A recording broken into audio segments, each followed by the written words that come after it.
From fabulous Las Vegas, Nevada, it's Casino Secrets with Vegas Vic and Ziggy. Somebody said, and I may have written this wrong, said now that we can see the down cards, Yes. the hidden cards, it has made the game, I can't remember if he said more popular or less popular. I think he said more popular, and that is true. He's talking about the television. How truly good is it like in the casino? The truly good games are not in the casino. Okay, write that down. So let me answer the other question was, yes, now when you are watching poker, Texas Hold'em on TV, and you see the players' down cards, it makes the game much more interesting because now you can see what they actually have as opposed to what they may be representing in the way that they are betting or in the way that they are conducting themselves during the course of that particular hand. And it's very interesting because it sometimes opens up a window into the mindset of the players. Now that's why when the World Series, for example, broadcasts live, they are on a 15-minute delay. Mm-hmm.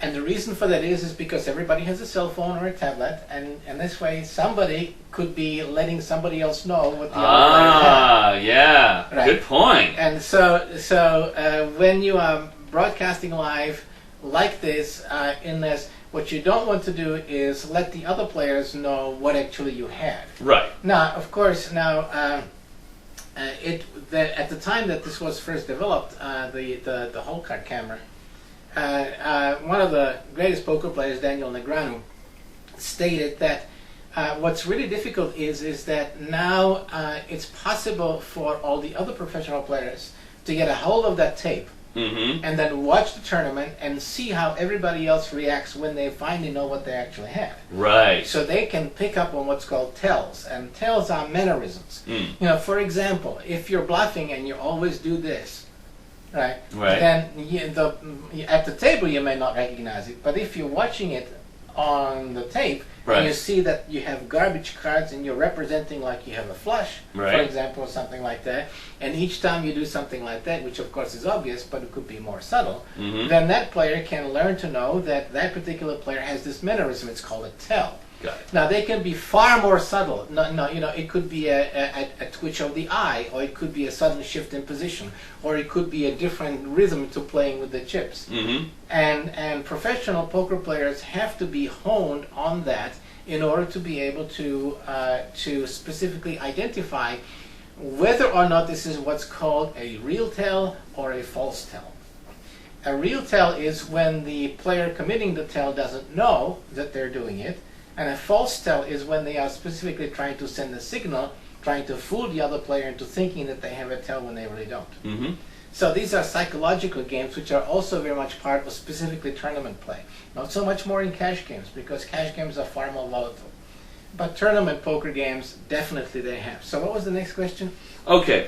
Somebody said the truly good games are not in the casino. Well, you mean truly good Live poker games. Well, yeah, if you ever seen, yeah, and a lot of people have seen the movie Rounders.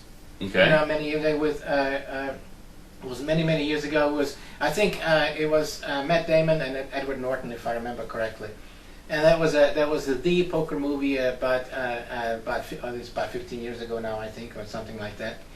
And you've never seen it, right? No, I haven't Rounders? seen it. Well, you should see it. It's a great game, a great movie. And that's all about what's called the underground poker scene in New York, and those are really high stakes games played in private clubs.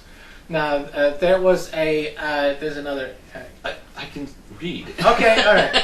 In private clubs. Now there was also a thing called the Hollywood Home Game, which was on TV for a while, back in the TV heyday of poker, which was between 2003 and 2006. But there are a lot of these games, even in Las Vegas, there are private games where players will set up a poker table in one of the major suites in the casino, and other high rollers will come in there. And many of these games are extremely high value games. Some of them can have a buy-in of $1 million or more. Mm-hmm. And those games are for basically two kinds of people. One, the very, very rich, and two, the very, very professional.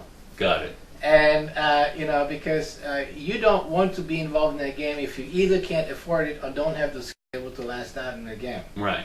So in some ways, yes, the best games are not necessarily on the strip or in the casinos, but they could be in Las Vegas. You just have to know where they are. Okay. And so it's not necessarily easy to do, but if you're in that kind of a well-heeled state, you're a millionaire or a billionaire, then they'll find you.